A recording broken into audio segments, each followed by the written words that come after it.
Hey guys, Aaron Cybertron Zang here, and today I'm bringing you another VGC 2014 battle with the team that I used at the World Championships. This one's really exciting. It's actually against Markus Stadter, also known as Yoshi, the guy who won Germany Nationals undefeated this year with a 16-0 record. He also finished 4-2 at Worlds. He's a good friend of mine, and it was really awesome to battle him.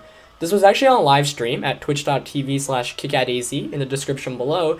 I am getting back into streaming, so if you don't follow me on Twitch already, definitely do that because I plan on streaming pretty much every day this week.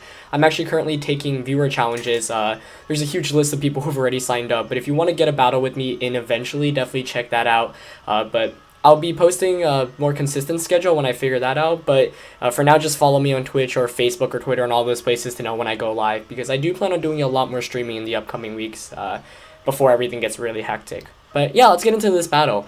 So Markus used the same team that he's been using pretty much the entire season: Rotom Wash, Malwayo, Garchomp, Gengar. Of course, he basically popularized Gengar after his amazing run at Germany. He also had Kangaskhan and Salamence as his last two, but I had a feeling he would not bring Kangaskhan since, of course, my team countered Kangaskhan pretty hard. Of course, I had Ferrothorn, Salamence, Kangaskhan, Rotom Heat. My two that I did not bring were Hariyama and Gatotell. So without further ado, let's get into this matchup. So, on paper, the matchup looked pretty good for me because Salamence, one, can intimidate all his stuff. I can one-hit KO the Mawile with Fire Blast. I've got Rotom Heat as well. And I knew that I want to basically beat the Mawile as soon as possible, so Kangaskhan could do well. So he leads with Gengar and Garchomp against my Salamence and Ferrothorn, and I know Ferrothorn has a field day against his team as long as A, it does not get burned, and B, he doesn't bring the Salamence against it because Salamence, of course, has the Fire type attack.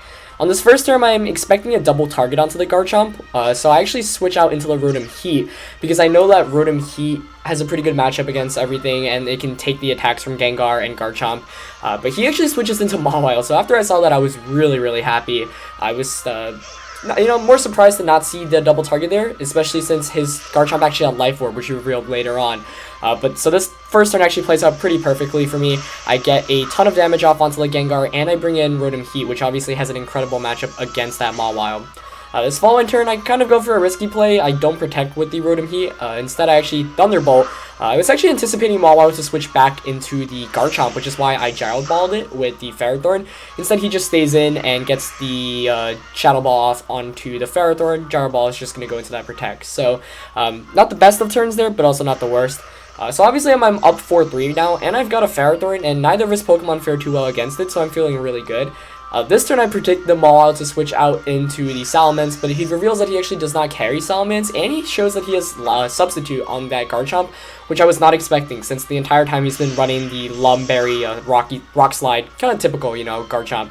I do go for the Thunderbolt onto his Rotom, getting a crit along the way, but he's got that Citrus Berry, so it only does effectively 30%.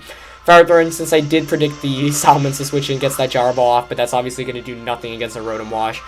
So if that was a Salamence in there, I would have been really good, but now I'm kind of in some trouble. His following turn, he protects with the Rotom Wash, and goes for the Earthquake with the Garchomp. At this point, I think I'm still in a pretty good position because Ferrothorn is relatively bulky, and I say to myself, okay, I should be able to take an Earthquake.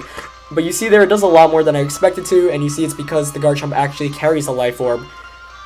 I do just Thunderbolt into that Protect and get the Gyro Ball off onto Garchomp. I was anticipating a Protect coming out of that Rotom Wash, which is why I went just for the Thunderbolt there. I didn't want to say Overheat and get to -2 with the Rotom.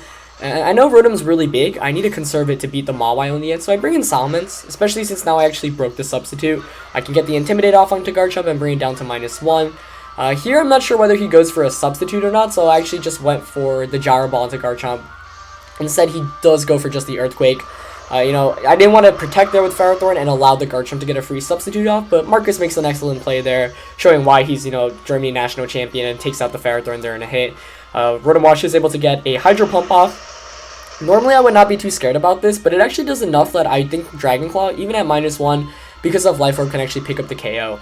However, I still have my full HP Kangaskhan in the back, so now I'm in a decent position. But, of course, with Mawile in the back, it's always scary, especially when you have a Dragon-type user, Choice Dragon user, because you're going to probably lock yourself into one of two attacks. I don't want to go for any ballsy predictions, so I don't go for the fire type attack. I did just go for Dragon Pulse, I believe. He goes for a double protect, which is a really smart play on his end, just to see what both my Pokemon do. You know, I probably could have power up punched my own Salamence in anticipation of that, but I really wasn't expecting the double protect there. However, because he goes for it, it's a really good play on his end. Here I anticipate the Garchomp actually switching out into Mawile. Instead, he switches out Rotom Wash, and that was a really good play on his end. If I actually just targeted the Garchomp slot here, I most likely would have just had the game won, but instead, because I thought the Garchomp was the one switching out, I'm in a really, tricky position now. He gets the -1 Dragon Claw into Rotom Heat, but because of the Life Orb, it still does so much damage. I am able to get a double edge off, but of course at -1 and Mawile resist normal type attacks. Those are only around 40%. So the entire game has been pretty close up to this point, and it actually all comes down to this turn. So the Garchomp can make two plays here. Two plays, basically. You can either protect or Dragon Claw the Rotom Heat. However, Markus probably expects me to protect with Rotom Heat, anticipating the Dragon Claw, and probably expects me to just double edge into that Garchomp. So instead, I actually just double edged and overheated with Rotom, and the prediction goes my way. Had it gone the other way, for example, had he just Dragon Clawed my Rotom Heat and played rough, I would have been in a considerably worse position. Probably would have been game over, actually, since he most likely would have been able to get the knockout onto Mawile. So it was really one of those 50-50 turns, but I was really anticipating the protect coming out of Garchomp, and I called it correctly. So fortunately enough, that turn went my way. But, if he just predicted the other way around, it could have gone completely differently. So I got pretty fortunate there.